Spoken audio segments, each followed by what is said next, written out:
Abra sua Bíblia, Filipenses, capítulo de número 2, verso de número 12.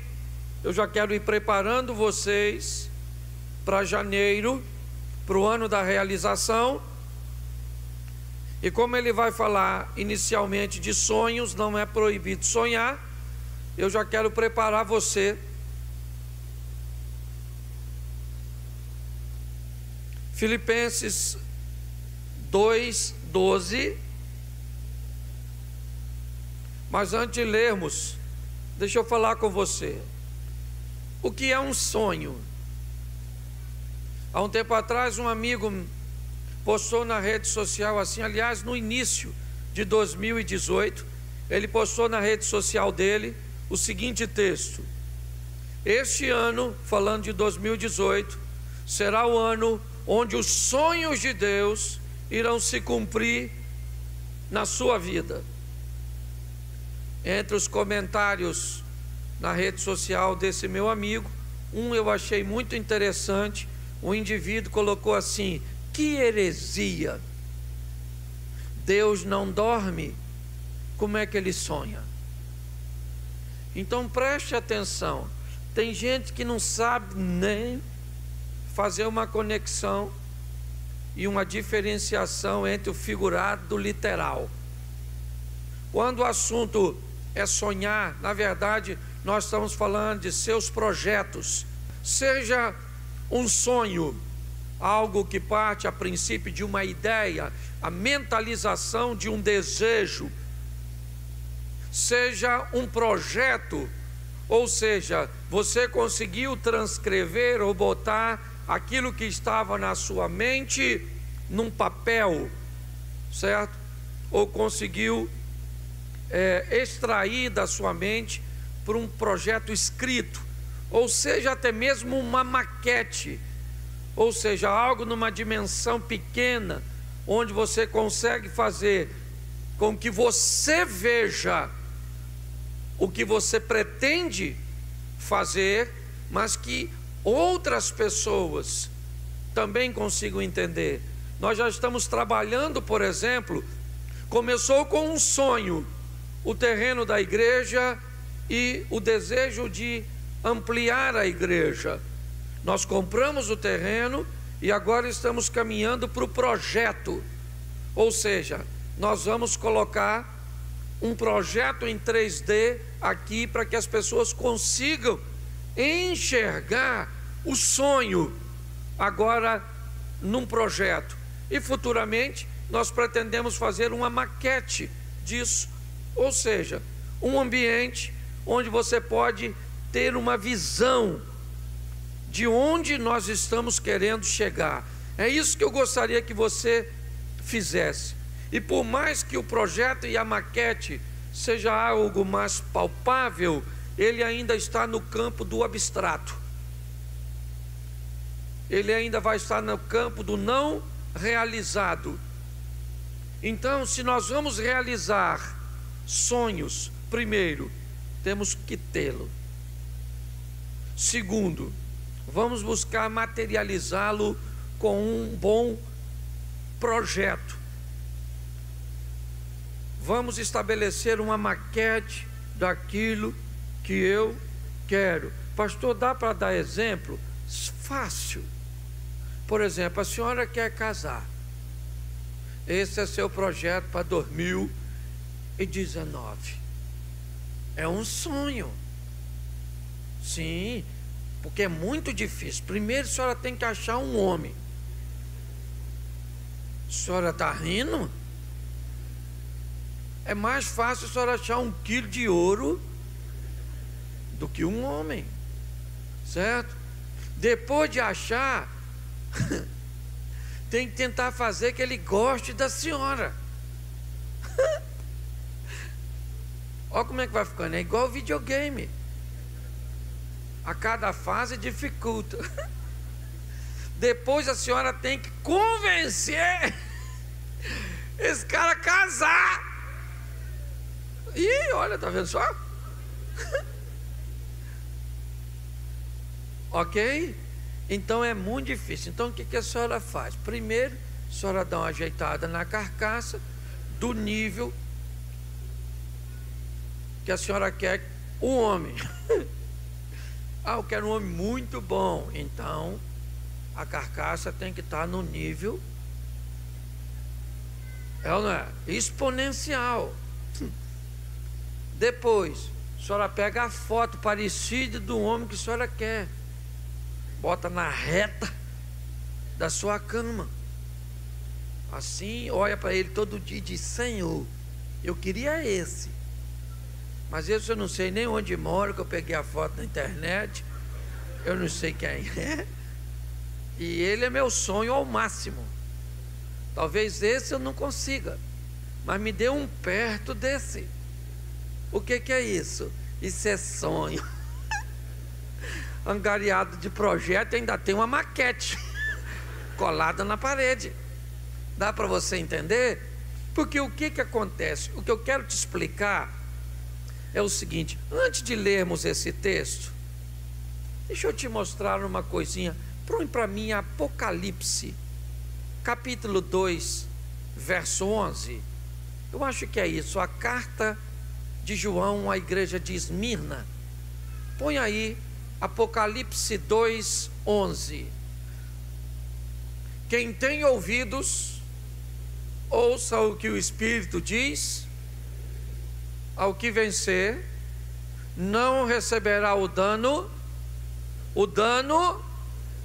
Bom, se existe uma segunda morte, é porque existe uma primeira morte. Põe para mim Gênesis capítulo 12, verso 1, uma conversa de Deus com Abrão. Ora, o Senhor disse a Abrão: sai da tua terra, da tua parentela, da casa do teu pai, para a terra que eu te mostrarei. Verso 2: far-te-ei uma grande nação, abençoar-te-ei, engrandecerei o teu nome, e tu serás uma. Põe o 3: abençoarei os que te abençoarem, amaldiçoarei os que te amaldiçoarem, e em ti serão benditas todas as famílias da. Preste atenção: se há duas mortes, também há duas vidas, uma vida terrena e uma vida celestial, ok? A Bíblia diz lá em Apocalipse 2:11, quem tem ouvidos ouça o que o Espírito diz às igrejas: ao que vencer não sofrerá o dano da segunda morte. A palavra morte tem uma conotação aqui de separação, ser separado, estar afastado. Quando acontece a primeira morte, é porque o Espírito que Deus soprou no homem, Gênesis, capítulo 2, Deus fez o homem, soprou em suas narinas, e o homem se tornou uma alma vivente. O Espírito entra, estabelece a eletricidade que vai fazer todo o sistema cerebral, o coração, tudo funcionar, ok? Quando nós morremos, a primeira morte, porque o Espírito de Deus, ou seja, aquilo que dá vida, aquilo que Ele soprou, é inspirado novamente por Ele, é removido, o corpo cai e está morto. Está aí a palavra morte, o espírito se separa do corpo e não há mais vida. Segunda morte é a segunda separação. Agora não é mais a separação do corpo, pois o corpo ficou sem o espírito, e o espírito, o corpo está lá agora separado, morto. Agora o assunto é alma, certo? A alma que pecar, esta morrerá. A palavra morte quer dizer separação, está separado de Deus. É importante entendermos que há duas vidas e duas mortes: uma vida terrena, uma vida celestial, uma morte física, uma morte espiritual. Quando Deus chama Abrão e conversa com ele no capítulo 12, não há nenhuma referência sobre vida espiritual. Você pode voltar para mim no verso 1, eu vou te mostrar. Verso 1. Deus, não, verso 1, você botou o 5. Só voltar um pouquinho. 12, 1. Gênesis 12, verso 1.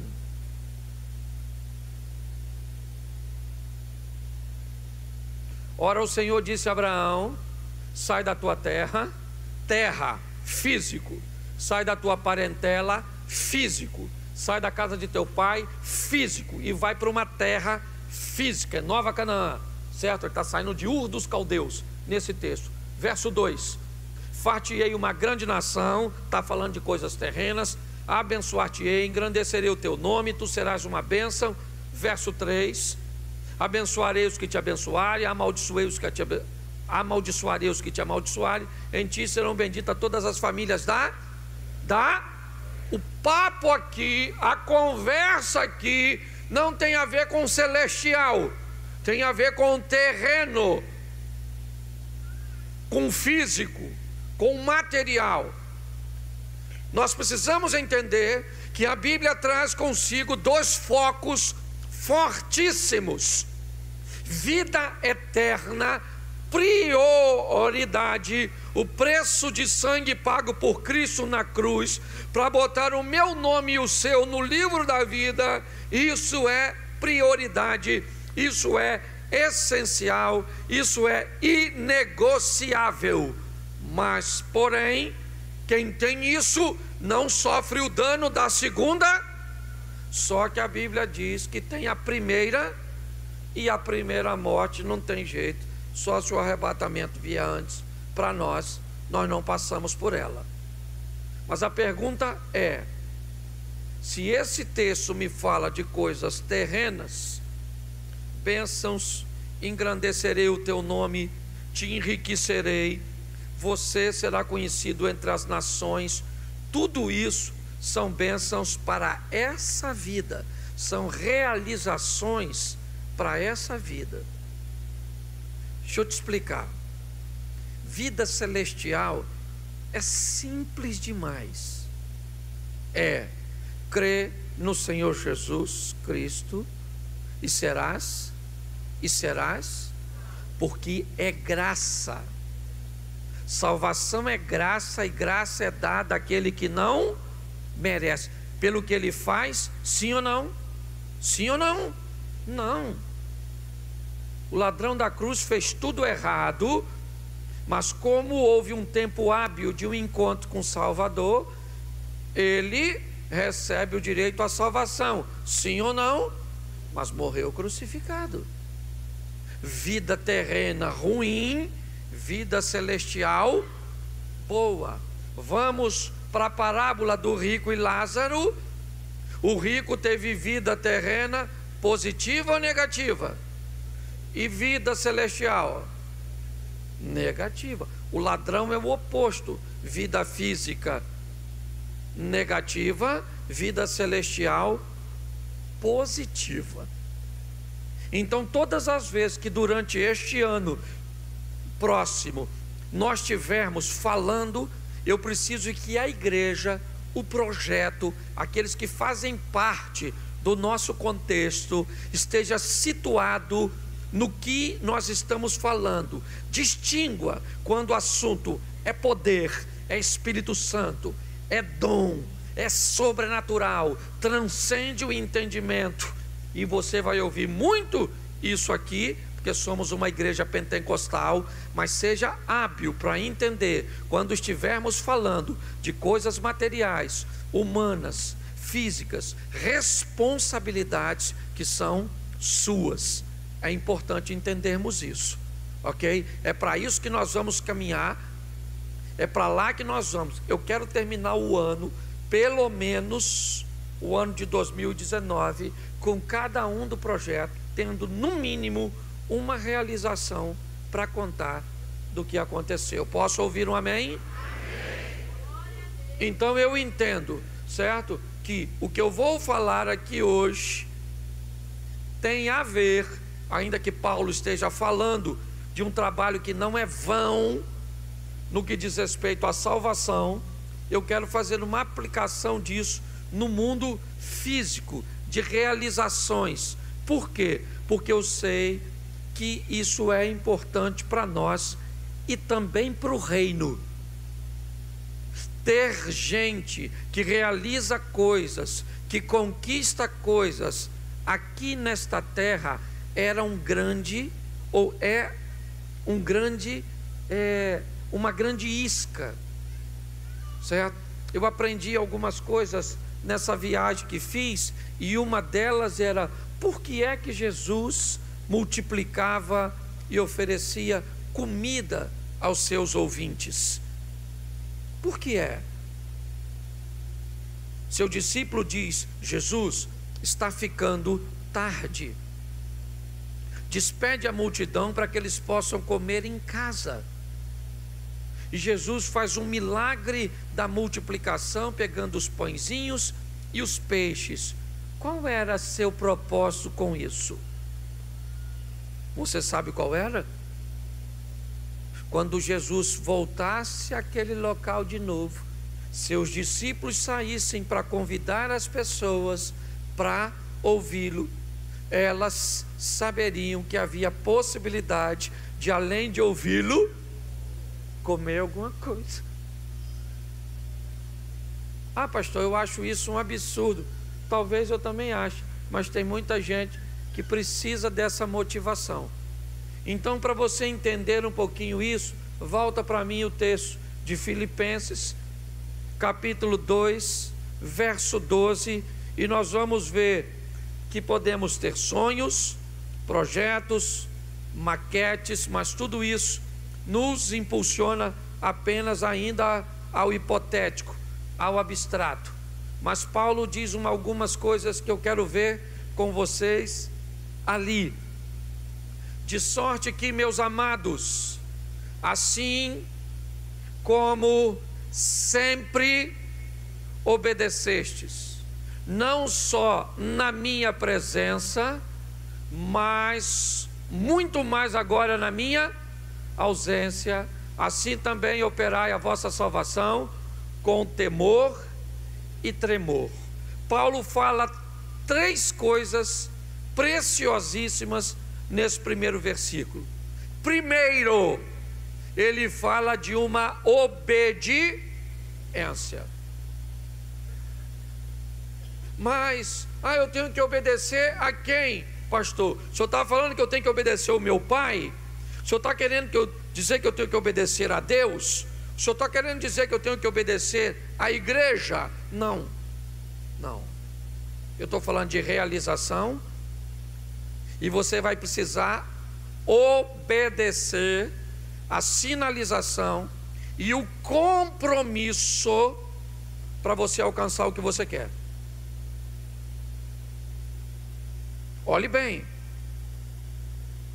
parece mais fácil, mas é muito mais difícil do que você pensa. Porque se você precisa obedecer ao seu pai e você não obedece, ele está ali para te chamar a atenção, para te posicionar, para te redirecionar. Se você está trabalhando e recebeu uma orientação de seu chefe, de seu superior, e você não cumpriu, ele está ali como um supervisor, como um gerente, para redirecionar você, uma perspectiva, e você não obedece o caminho, as ações, as atitudes para alcançar o que você deseja, quem vai te punir é o fracasso. É ele que vai te punir.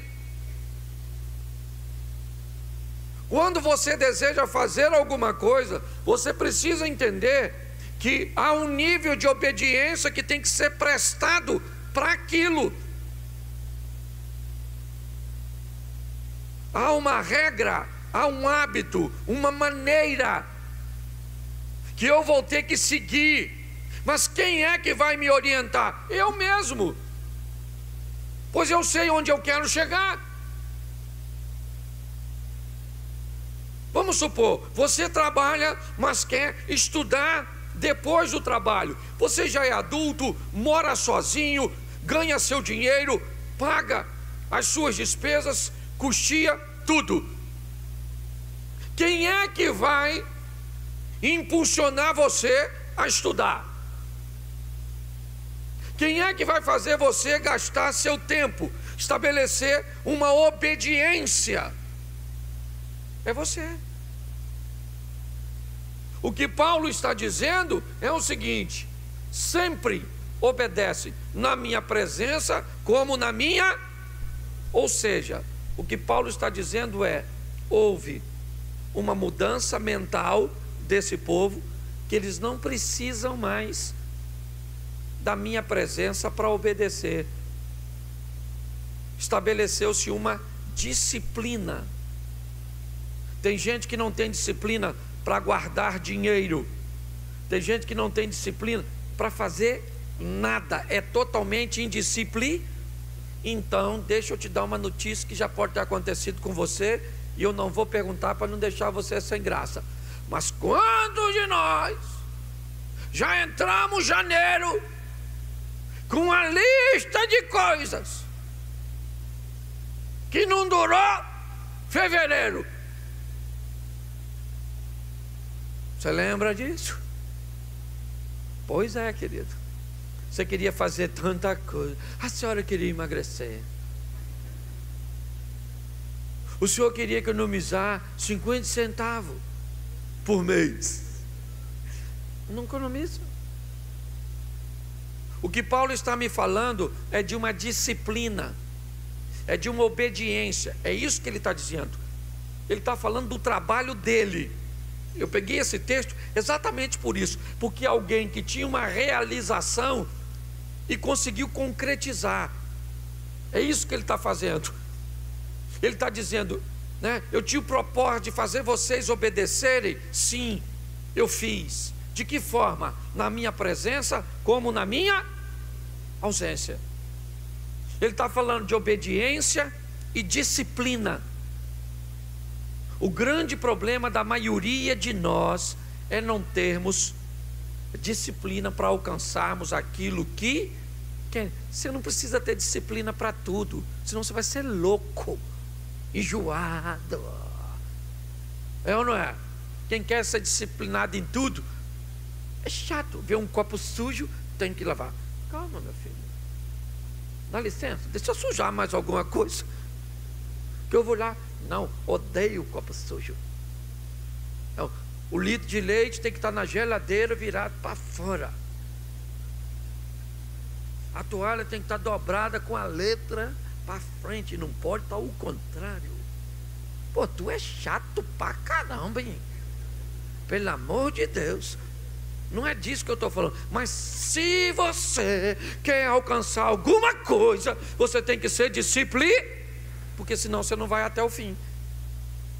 E deixa eu explicar uma coisa para você que é dura no final do ano. Sabe o que é? É você olhar para o seu amigo que te chamou no início de 2018 ou de 2017 para fazer um curso, que você olhou e falou assim: 2 anos? Isso vai levar uma eternidade?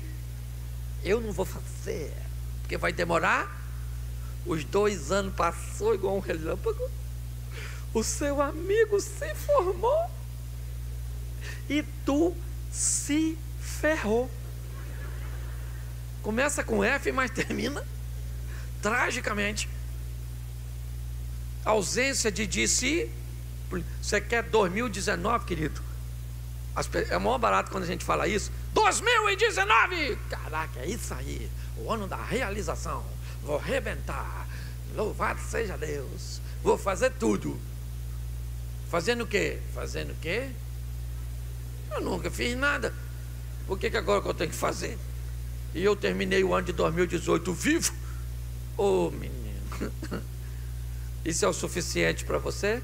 A gente tem que impulsionar você a sonhar. Agora, sonho, a gente vai falar muito disso em janeiro, é diferente de delírio. Delírio de febre.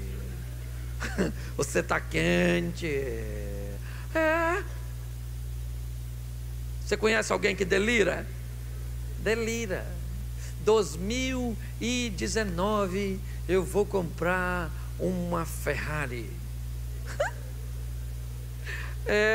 Ali na loja de 99 vende ela. Pequenininha, talvez seja a maquete do seu sonho para você. Tá assim de gente delirando. Delírio não é sonho, porque delírio não traz consigo compromisso. Sonho não, sonho é compromisso. Sonho traz estresse. Tem gente que acha que estresse é ruim. Já te falaram que estresse é ruim? Sim ou não? Mas é só depender do final. Dois lutadores de MMA estão lá, soco na cara, dão uma pesada e arrebenta, e rasgou o lado de cá, e o outro está lascado, a boca sangrando, e toma soco na cara. Os dois não teve nocaute, acabou. É uma verdade. Vamos lá, por ponto, os dois estão arrebentados. Aí o juiz diz assim: o fulano de tal ganhou. Menino, conversa com ele. Como é que você está? Nossa, estou muito feliz. Sangrando, o olho para fora, todo bagunçado.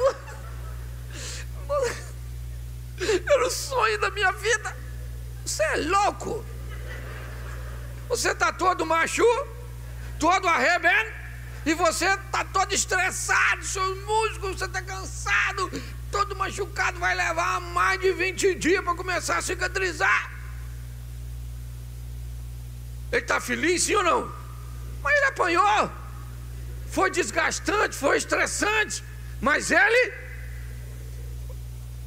conversa com o que perdeu.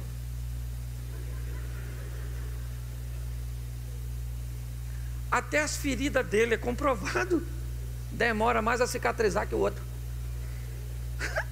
O que apanhou, ele quer sair para dar uma volta depois da luta? Não, ele está todo machu, não está feio. Mas o que perdeu? O que perdeu? E o que ganhou? Ele está machucado, sangrando, olho roxo. Ele quer ir para a rua, dar uma volta, mas todo mundo vai vê-lo daquele jeito, mas vai saber que ele... Isso aí. Você quer sair dessa luta ileso? O Satanás é o UFC puro. Tem gente que quer entrar numa luta e não quer se machucar, não quer se ferir. Querido, Paulo diz: eu carrego no meu corpo as marcas de que? Da luta, da batalha. Nós estamos aí para trabalhar, para apanhar também, meu filho. No final da luta a gente está meio feliz, rapaz. Nossa, uma dor desgraçada, mas estou feliz. Por quê? Porque aquele miserável do chifrudo do Satanás perdeu e eu ganhei. Nós temos que entender isso, é uma batalha, certo? É uma luta constante. Então é muito importante nós entendermos isso. Uma disciplina para enfrentar, certo? Para alcançar aquilo que nós queremos, meu filho. E moleza não vai ter. Porque a função do diabo é roubar, matar e destruir, tentar impedir de nós alcançarmos a nossa vitória. Mas em Cristo nós somos mais do que vencer. E é isso aí, meu irmão, nós vamos partir para dentro. Agora eu acho maneiro uns crentes que dizem assim: pastor, fique falando no diabo não. Vim para a igreja para ouvir Jesus. Eu falo diabo. Eu falo, eu sou pastor da igreja, eu falo. Porque tem gente que pensa assim: ele vê uma macumba e diz assim: ixi, não mexe não. Nós não mexemos com ele, ele não mexe com nós. Ô querido, ele não tem caráter, ele não tem escrúpulo, ele não sabe fazer outra coisa que não seja roubar, matar e destruir. Você não tem medo da macumba. A macumba, a galinha mesmo morta tem que olhar para tu. Ela sai daqui, miserável. Está assim, ó. Então eu tenho que entender que eu tenho que ser obediente e ter de si. Bota o verso 13. Verso 13. Porque Deus é o que opera tanto como o isso. Querer uma coisa, efetuar ou fazer ou trabalhar para ver o querer se tornar uma realidade é outra outra totalmente diferente. Querer a gente quer. Quem aqui quer emagrecer? Isso. Quem quer parar de comer? Quem aqui quer ter uma barriga de tanquinho? Quem quer fazer abdominal? Agora tem desenha. Tem uns desenhos que você faz. Fica bonito. Tira uma foto de longe que fica igualzinho. Essa bacia sua parece um tanquinho. O que Paulo está dizendo? Certo? Um Deus que opera em nós. Tanto o querer. Porque é Deus que opera em nós o querer. Porque que queremos, nós vamos ver isso em fevereiro. Tem que estar alinhado com aquilo que Deus pedir e não receber, porque pedis mal. É o que diz o texto. Então, se eu entender que de Deus vem o meu querer, pautado nos princípios e nos conceitos dele, mas de Deus também vem o efeito, o agir, o colocar em prática, em ação, é estabelecer isso. Isso é muito importante. É isso que Paulo está dizendo. Eu apenas não quero, eu quero primeiro o que Deus colocou no meu coração. Vem de Deus o meu querer e vem de Deus a força para eu efetuar o quê? Ações que fazem com aquilo, ou com que aquilo que eu quero saia do abstrato e se transforme em concreto. Como eu disse, gente, esquece aqui agora o contexto salvação. Eu estou falando de realização. Entende? Realização. É o que eu tenho entendido que as pessoas andam procurando. Realização. Eu quero que as coisas aconteçam na minha vida. Por quê? Porque se é porque Deus opera em mim querer e efetuar, que os resultados virão e as pessoas verão. Olha só, gente, isso é tão expressivo que grande parte das pessoas que eu conheço, fazendo uma avaliação minha, não gostaria de ser quem eu sou. Elas só gostariam de ter o que eu tenho. Para elas não fazem diferença ser quem eu sou, mas porque elas acham que eu tenho muita coisa, certo? Para elas bastariam ter o que eu tenho, sem precisar ser quem eu, fazer quem eu faço, o que eu faço, tolerar o que eu tolero, enfrentar o que eu enfrento, porque ela não olha para nada disso.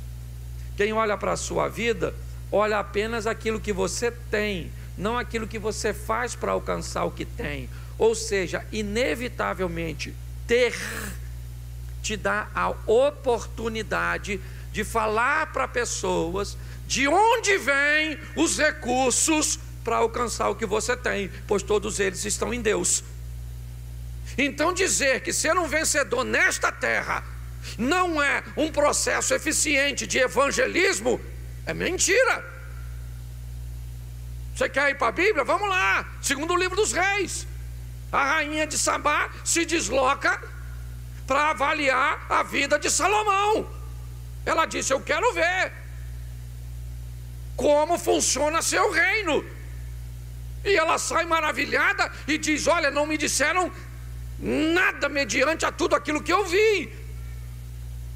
Ela sai dali maravilhada de um Deus que agiu na vida de um homem, dando a ele tanta sabedoria, que até a sua cozinha, e diga-se de passagem, por que cozinha e copeiros? Porque a maioria dos homicídios e assassinatos dos monarcas e dos poderosos eram feitos por envenenamento.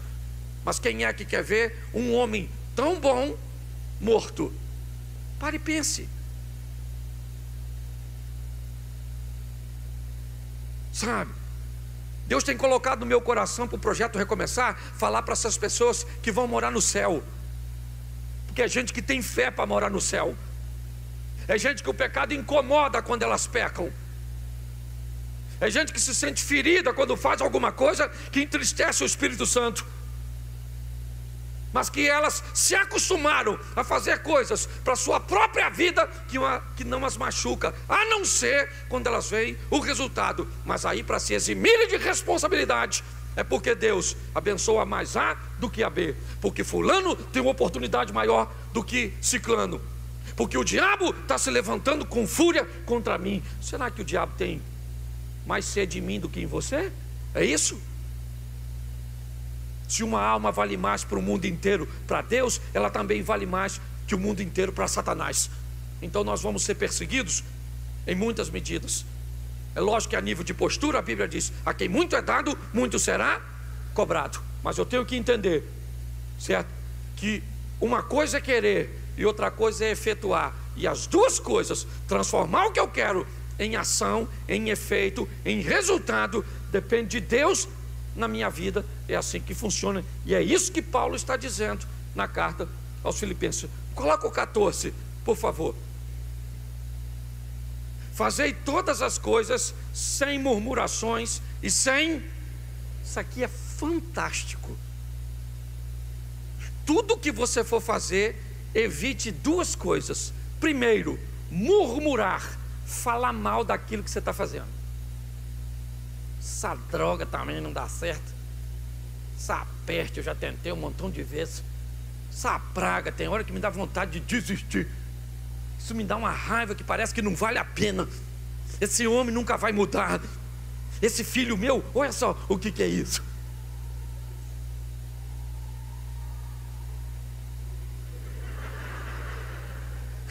Você está rindo do seu filho, é ele que está lá fazendo bagunça. Escute só.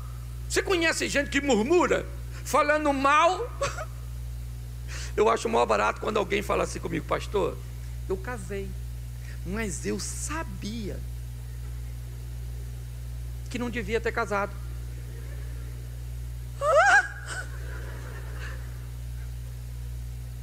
Pastor, eu troquei de emprego, mas tinha uma coisa falando comigo que era para eu não trocar. Pastor, quando eu olhei para aquela mulher, eu pensei: ela vai levar meu marido. Pastor, e não levou? Ô menino, você é vidente, você. O que mais me impressiona é que tem gente que me parece que é avisado por Deus e ainda faz de errado. E pior, não tem vergonha de contar. Eu acho que isso parece que ainda enaltece a espiritualidade dele. Ô querido, pelo amor de Deus, não jogue contra esse casamento meio, acabou, esse troço acabou. Acabou. Eu não falo isso. Você pensa que eu vivo o tempo todo bem com minha mulher? A gente briga com força. Eu não tenho vergonha de falar: eu não vendo utopia. Tem dia que eu quero matar ela, tem dia que ela quer matar eu, tem dia que os dois querem matar. Tem dia que é Vietnã. A Rosal, tiro de lá e tiro de cá. Isso. Agora eu falar: meu casamento acabou. Falo nada. Não falo nada. Essa desgraçada, essa mulher. Falo não. Eu posso até pensar. Mas falo, não. Tem gente que fala mal contra. Esse negócio meu não dá mais certo, vai falir. Se você falar que o seu troço vai falir, não, você olha para a sua empresa e diz: rapaz, olha, esse é o ano mais difícil. Pensa, um número de inadimplência, eu estou com umas questões aí, não sei o que, os clientes foram embora e tudo isso, mas quem me deu essa empresa foi Deus, eu vou lutar por ela, Deus vai entrar com providência, em nome de Jesus. Em 2019 eu vou tirar a minha empresa de onde está. Você não pode canalizar palavras contra você. O menino entrou no meu gabinete e falou: pastor, o senhor acha que eu tenho condição de arrumar uma namorada? Eu acho, sou um menino legal, mas eu não acho. Eu falei: então você vai arrumar não. Mas por quê? Eu falei, você acabou de falar que você não acha? Ah, mas eu tenho um complexo. Eu falei, então casa com complexo, que você vai ficar com ele. Porque tem gente, sim. Esse dia o cara entrou lá e falou comigo assim: pastor, o meu casamento acabou. Eu falei, não acabou. Ele falou, acabou. Eu falei, não acabou. Ele falou, acabou. Eu falei, acabou. Ele falou, não acabou não.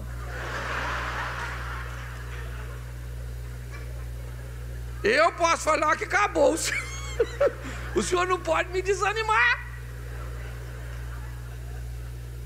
Ou seja, são pessoas murmurando, lançando palavras negativas aos seus próprios propósitos. Eu vou fazer essa prova do Enem e eu não vou. Ela passa. Claro que não. Você já falou. Está escada você saber e marcar errado. Você já falou que não passa. Eu não consigo entender. E outra coisa aqui, ó, contenda.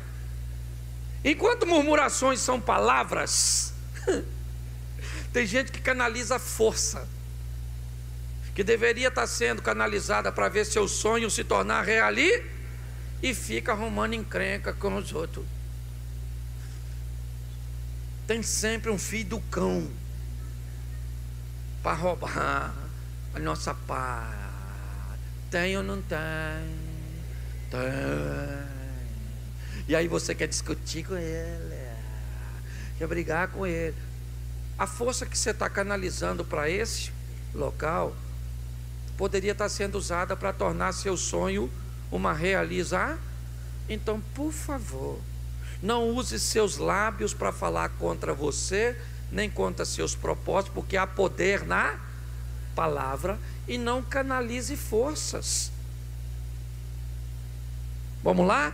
Neemias está reconstruindo os muros, sim ou não? Sim ou não? Sanbalate e Tobias diz a ele o seguinte: desce aqui, porque nós estamos querendo conversar com você. O que ele disse? Eu não posso, porque se eu descer para conversar com vocês, o que acontece? Eu vou canalizar forças para o local errado. Meu propósito é construir o muro. Eu estabeleci um prazo para construir o muro. Eu sei que o meu projeto precisa se tornar uma realização, e eu não vou canalizar minhas forças para justificar a vocês porque é que eu estou construindo o muro.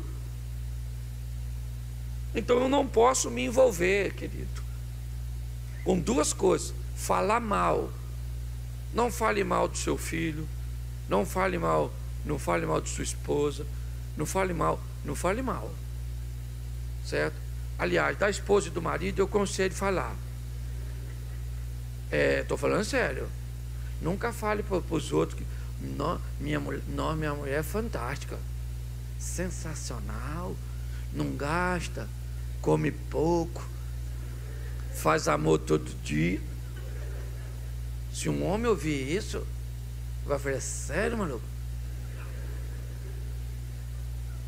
Quando alguém perguntar sobre sua mulher, você diz: pensa numa mulher difícil, rapaz, que já quase me matou umas 3 vezes, come igual uma miserável, faz amor 2 vezes no ano. Eu vejo mulher falando. A outra pergunta: e seu marido? Menina, ele me trata igual uma princesa, me deu um anel de brilhante. A outra mulher diz: ele está onde, seu marido? Sim. Eu brinco com isso, dos 2 camaradas que perdeu a esposa no supermercado. Isso é uma dica para a senhora. E aí eles estão olhando assim, vago, no supermercado. Um olhou para o outro. Aí o cara falou: o que foi, irmão? Ele falou: rapaz, minha mulher sumiu. Aí o outro falou: a minha também, rapaz, a mulher some fazendo compra, né? Estava aqui agora. Aí o rapaz perguntou: como é que é a sua esposa? Ele falou: a minha é morena, alta, seios fartos, tem uma coxa grande, cabelo comprido, morenona, está com a blusa bem apertadinha e uma calça justinha. E a sua? O outro falou: a minha que se dane, vão procurar a sua. Deixa a minha para lá. Quero ir lá saber da minha. Você está rindo? Mas o assunto é sério. Sabe o que hoje falta, gente? É as pessoas terem o compromisso com aquilo que querem. Não fale contra seus negócios, seu ministério, seus filhos. Seu filho é bênção e herança do Senhor. Você é casado para sempre. Você veio a essa terra para comer o melhor da terra. O nosso inimigo é muito mais fraco que o nosso aliado, porque se Deus é por nós, quem será? E aí só, mas por que você está fazendo isso? Querido, não tem que te dar satisfação, não posso perder tempo com conversa enfiada. Eu estou trabalhando aqui para tornar o meu projeto uma realidade e pronto, certo? Então não cabe oração nem contenda. Verso 15.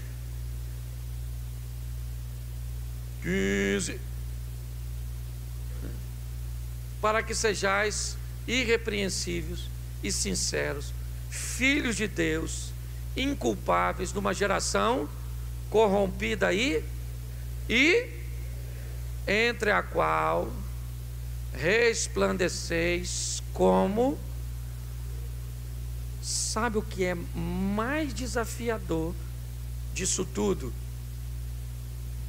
É ser obediente, disciplinado, não murmurar, não canalizar forças no meio de uma geração corrompida e perversa. O grande desafio é agir de forma certa no meio de um ambiente que tem tantas coisas. Por isso, se não me falha a memória, maio é o mês do foco, onde eu vou evitar as distrações. Ser santo num ambiente de santidade é fácil. Difícil é ser santo num ambiente profano. Certo? O que nós temos que entender é que no meio da geração, ou no meio do ambiente, quer seja na escola, no fundamental, no médio, certo? Quer seja na faculdade, onde você esteja, no seu trabalho e muitas vezes, quiçá, até no ambiente religioso, nós vamos encontrar a geração corrompida e perversa, porque a geração corrompida e perversa entra na igreja para receber de Cristo uma nova vida, mas enquanto não recebe, ainda é corrompida e perversa. Você pode se deparar com um cara casado cantando sua esposa na igreja, sim ou não? Sim. Você pode se deparar com um rapaz solteiro querendo, certo, corromper a sua filha. Ele com 20 e poucos anos, sua filha com 16. Se você não entender que a igreja não é o céu, isso vai dar problema para você, porque você corre o risco de requerer da igreja uma postura espiritual que só vai acontecer no céu. Quando vier o que é perfeito, aí as coisas tomam uma conotação diferente. Então, nós temos que entender que estamos no meio de uma geração corrompida. Hoje não se dá mais festa em casa. Hoje, para se dar uma festa em casa, você tem que saber quem você leva, porque as pessoas veem o que você tem e às vezes involuntariamente vai ali fora e diz: fui na casa do fulano, ele tem uma televisão de 50 polegadas, né? 4K, ele tem um aparelho disso, ele tem uma moto, ele tem um carro, ele tem ouro, ele tem aquilo outro. Nós estamos no meio de uma geração corrompida, onde precisamos tornar nossos sonhos realidades. Gente, eu quero deixar bem claro que hoje eu não estou falando de oração, eu não estou falando de jejum, eu estou falando só de atitude. Eu estou falando de coisas materiais que viabilizam.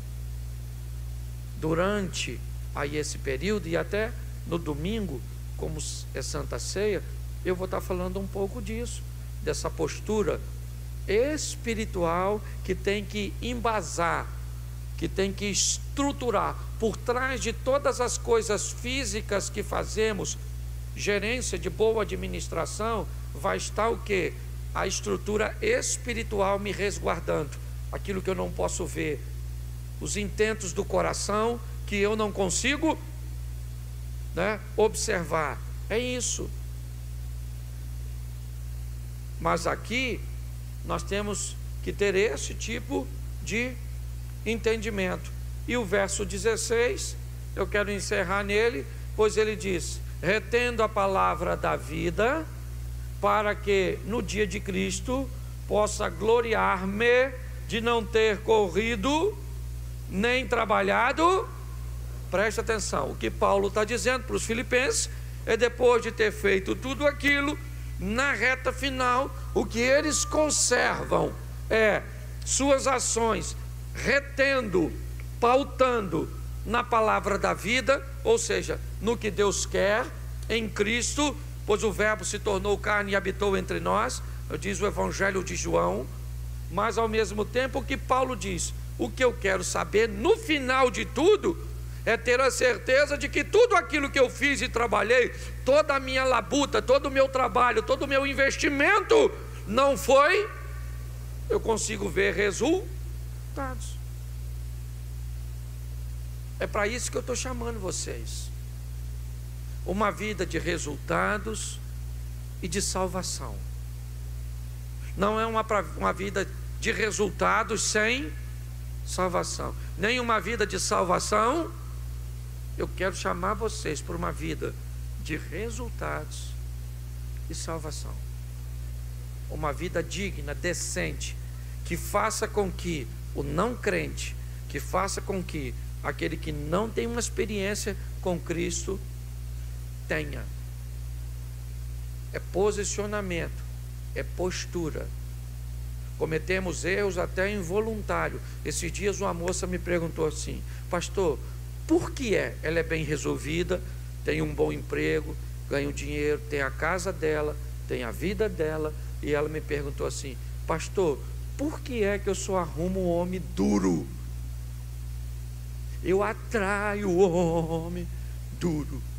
E eu respondi para ela: doutora Adriana, porque você só sabe conviver com um homem se você dominá-lo, e a única força de domínio que você entende é o dinheiro. E se o homem tiver dinheiro, ele não te deixa dominar. Então você não escolhe homem com dinheiro, porque ele não aceita o seu arreio, a sua cela e o seu cabresto. A senhora tem que ter um homem duro para a senhora selar, montar, puxar, esporar. Sabe o que ela falou comigo? Cruzes.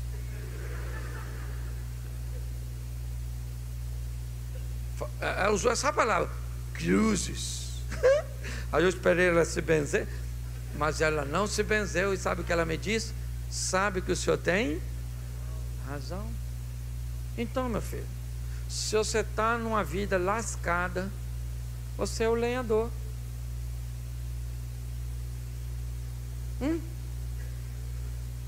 Quer transformar seu marido num príncipe? Querida, é fácil. Seja uma princesa. As pessoas fazem tudo errado. E eu termino aqui falando de casais. Duas coisas que fazem Cadê a mulher? Levanta a mão, eu preciso deixar isso para você. Domingo eu vou bater no seu marido, mas hoje eu vou bater na senhora. Quantas mulheres temos aqui? Levanta a mão. Isso. Um homem, para ser feliz, precisa de duas coisas: sexo e comida. Sim ou não? Sim ou não? Agora olha como é que as mulheres são sábias. Quando a senhora se aborrece com seu marido, qual é as duas coisas que a senhora para de fazer? Quer comer? Vai lá, esquenta. E aqui